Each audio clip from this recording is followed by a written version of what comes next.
नमस्कार. श्री स्वामी समर्थ.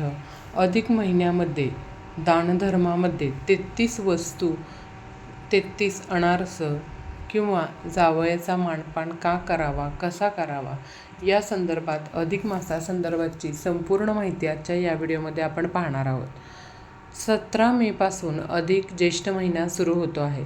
खरं तर अधिक महिना ही अगदी साधी खगोलीय तरतूद आहे. सौर वर्ष म्हणजेच इंग्रजी वर्ष हे 365 दिवसांचं, तर आपलं चांद्र वर्ष जे 354 दिवसाचं असतं. दरवर्षी हा फरक 11 दिवसांचा असतो. दर 3 वर्षांनी हा फरक 33 दिवसांचा होत असल्याने तो दूर करण्यासाठी एक अधिक मास येतो. 3 वर्षांनी येणाऱ्या या अधिक महिन्याचे महत्त्व, व्रत, दानधर्म, 33 वस्तूंचं दान, जावयाला दिलं जाणारं दान, या परंपरांबद्दल आपण थोडी माहिती आजच्या या व्हिडिओमध्ये जाणून घेणार आहोत. आपण अधिक महिन्यामध्ये कोणती कामं करावीत, कोणती करू नयेत, ही सुद्धा माहिती या व्हिडिओमध्ये आपण जाणून घेणार आहोत. त्यासाठी व्हिडिओ संपूर्ण पहा आणि चॅनलवरती नवीन असाल तर चॅनलला सबस्क्राईब करायला विसरू नका. चला तर मग व्हिडिओला सुरुवात करूया. या महिन्याला अधिक मास, मलमास, पुरुषोत्तम मास अशी नावं आहेत. तसंच वर्षातील महिन्याच्या रांगेमध्येच येणाऱ्या या महिन्याला धोंडा महिना किंवा धोंड्या असंही म्हटलं जातं. एरवी केली जाणारी शुभकार्य, होम हवन, पूजा, व्रत अशा गोष्टी या अधिक महिन्यात वर्ज्य केलेल्या आहेत. त्यामुळं पूर्वी लोकांना जो अवसर मिळत असे त्यामध्ये काही खास व्रते, पूजा, दानधर्म करून आजपर्यंत हातून झालेल्या पापांचं क्षालन करण्याची संधी आपल्या धर्मात करून दिलेली आहे. तर यावेळी आपण जितकं शक्य असेल तितकं जास्त नामस्मरण या महिन्यामध्ये करायचं आहे. हल्ली बाजारात बघा, त्वचेचे शुद्धीकरण, सफाई, क्लिन्झिंगसाठी खूप क्रीम्स उपलब्ध आहेत. झाकुझी, सौना बाथ, निसर्गोपचार अशा मार्गांनी शरीराचं क्लिन्झिंग केलं जातं. मैत्रिणींनो, आपल्या धर्माने उपास, आहार बदल, फक्त विशिष्ट आणि मोजकाच आहार अशा सोप्या आणि स्वस्त मार्गांनी शरीराच्या क्लिन्झिंगची सोय करून ठेवलेली आहे. त्यासाठी आपल्याला जाणून घेणं खूप महत्त्वाचं आहे की या अधिक महिन्यामध्ये पूजा, व्रते, दानधर्म अशा गोष्टी केल्यामुळं आपल्या आत्म्याच्या क्लिन्झिंगची सुद्धा उत्तम व्यवस्था केलेली आहे. मौन व्रत, मंत्रजप, स्तोत्रपठण, धार्मिक ग्रंथपठण अशा गोष्टींमुळं मनाचंही क्लिन्झिंग होतं. आपलं मन आणि आहार यांची योग्य सांगड घालून जर या गोष्टी केल्या तर अधिक चांगले परिणाम आपल्याला मिळतात. दर 3 वर्षानंतर एकदा येणाऱ्या अधिक महिन्याचे हेच वैशिष्ट्य आहे. अधिक मास हा महिन्यामध्ये येण्याच्या आधीच्या 3 वर्षांचे तरी पापक्षालन करून घ्या. स्वतःचे काया, वाचा, मन यांचं शुद्धीकरण करा. अधिक महिन्यामध्ये पूर्वापार केली जाणारी व्रतवैकल्य ही त्या काळाशी सुसंगत अशी होती. आपण त्याचा योग्य अर्थ लावून आजच्या काळाशी आपण सुसंगतपणे आपल्या स्वतःच्या तब्येतीला झेपतील अशी आणि स्थानिक परिस्थितीशी मेळ घालून आपण करू शकतो. अधिक महिन्यामध्ये केलेल्या पुण्यकर्माचं फळ हे नेहमीपेक्षा कित्येक पटीनं अधिक असतं असं मानलं जातं. म्हणून अधिक महिन्यामध्ये शक्य तितकं पुण्यकर्म आपल्याला मिळवायचं आहे, पुण्याचं काम करायचं आहे. अधिक महिना हा भगवान विष्णूंना समर्पित असतो. अधिक महिना हा भगवान विष्णूंचा महिना मानला जातो. या महिन्यामध्ये पूर्वापार काय व्रत केली जातात हे आता आपण सर्वप्रथम जाणून घेऊया. पण या व्रतांमध्ये ठिकठिकाणी अनेक फरक किंवा बदल आढळतात. तर दिवसाचा काही काळ रोज मौन व्रत धारण करणं, रोज विशिष्ट वेळी देवळात जाणं, तेलवात लावणं, दान करणं, उपास करणं अशा अगदी साध्या गोष्टीही या काळामध्ये केल्या जात असत. देवाला रोज एकाच प्रकारची 33 फुलं वाहणं, पहाटे ब्रह्ममुहूर्तावर उठून भगवान विष्णूंची पूजा करणं, विष्णू सहस्रनाम, विष्णू सूक्त म्हणणं या गोष्टी या काळामध्ये केल्या जातात.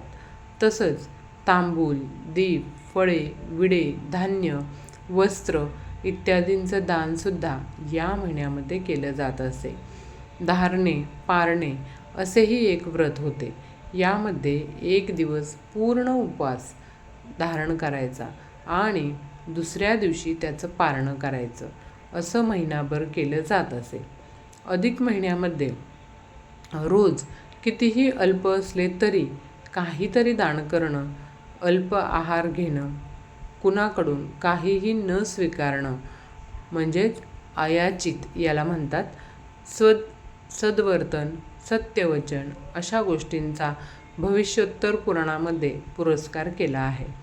अधिक महिना हा भगवान विष्णूंचा महिना म्हणून या संपूर्ण महिन्याभरामध्ये भगवद्गीतेमधील 15वा अध्याय हा वाचला जातो. जगाचा पालनकर्ता म्हणजेच जगाचे पालनकर्ता जे आहेत भगवान विष्णू, त्यांच्या श्रेष्ठत्वाबद्दल, संसाराबद्दल, वागण्याबद्दलचे मार्गदर्शन या अध्यायामध्ये केलेले आहे. या अध्यायालाच पुरुषोत्तम योग असं सुद्धा म्हटलं जातं. एक व्रत म्हणून या महिन्यामध्ये 33 धाग्यांची अधिक मास वात भगवान विष्णूंच्या पुढे लावली जाते.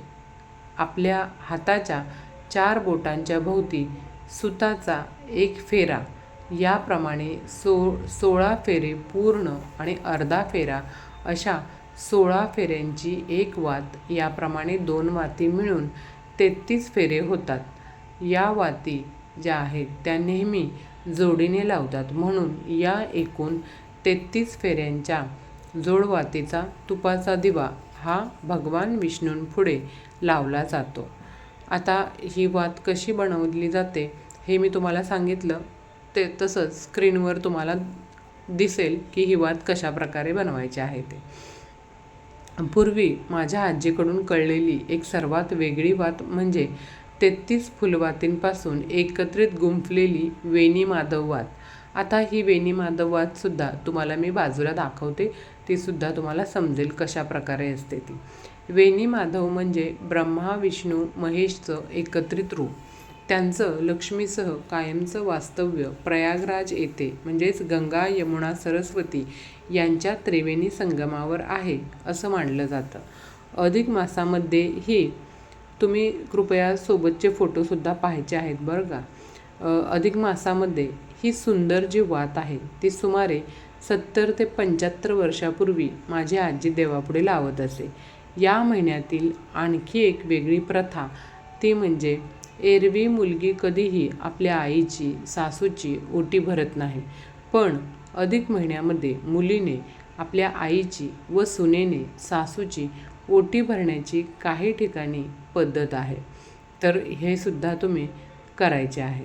आता आपण पाहूया की या महिन्यामध्ये 33 अंकाचं एवढं महत्त्व का आहे, किंवा का प्रत्येक गोष्ट जी काही आहे ते आपण दानधर्म करणार आहोत वगैरे, ते सर्व 33च का करायचं याचं महत्त्व आता आपण जाणून घेऊया. खरं तर 33 हा अंक हिंदू, बौद्ध, ज्यू, ख्रिश्चन, मुस्लिम अशा सर्व महत्त्वाच्या धर्मांमध्ये महत्त्वाचा मानला जातो. वसिष्ठ सिद्धांताप्रमाणे अधिक महिना हा 32 महिने 16 दिवस आणि 8 घटींच्या नंतर म्हणजे सुमारे 33 महिन्यांच्या नंतर येतो. या 33 महिन्यांसाठी म्हणून 33 वस्तूंचं दान हे केलं जातं. याचा उल्लेख अनेकदा 30-3 असा केला जातो. कारण का तर आपला पूर्ण महिना हा 30 दिवसांचा असतो.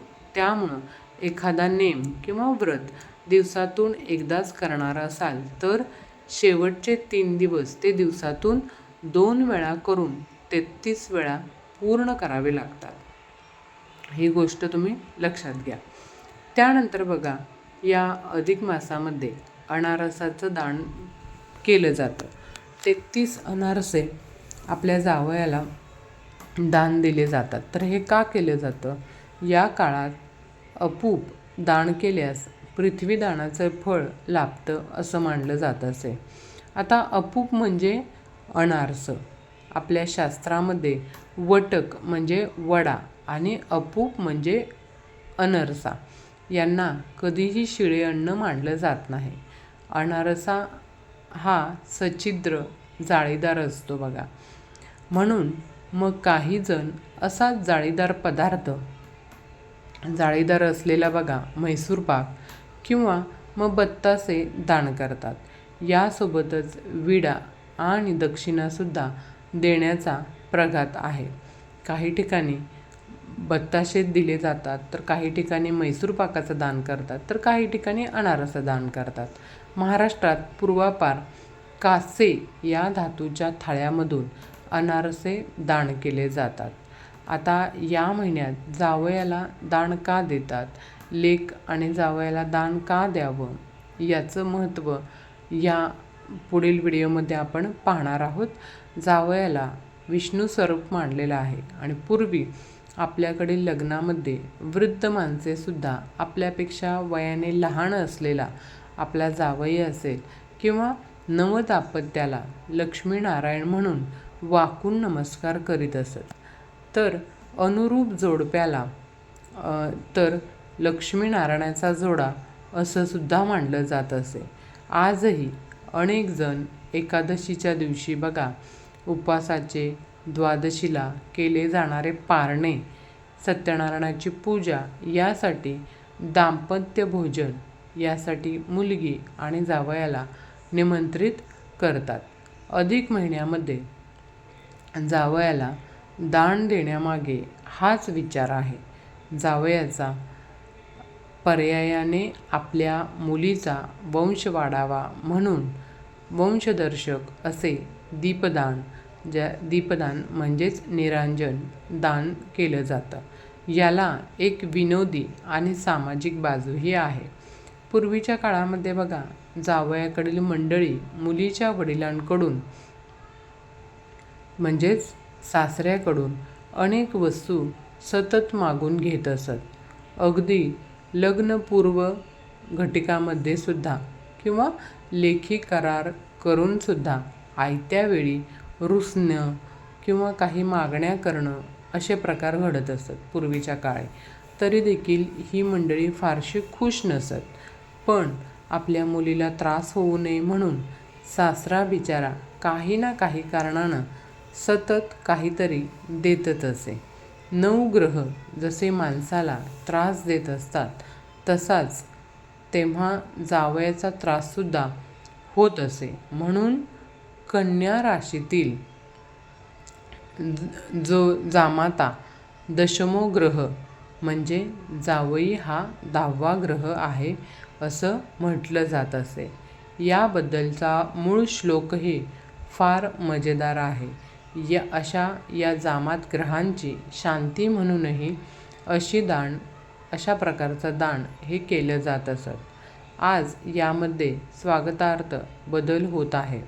आता जावई हा पुत्र होतो आहे म्हणजेच सन इन लॉ.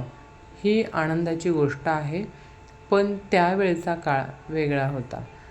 तर अधिक मासामध्ये या अधिक महिन्यात व्रत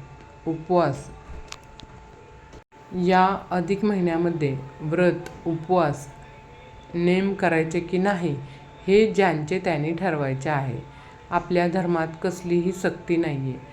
पण जर करायचे असतील तर त्याची पूर्ण माहिती ही सगळ्यांना असतेच असं नाही.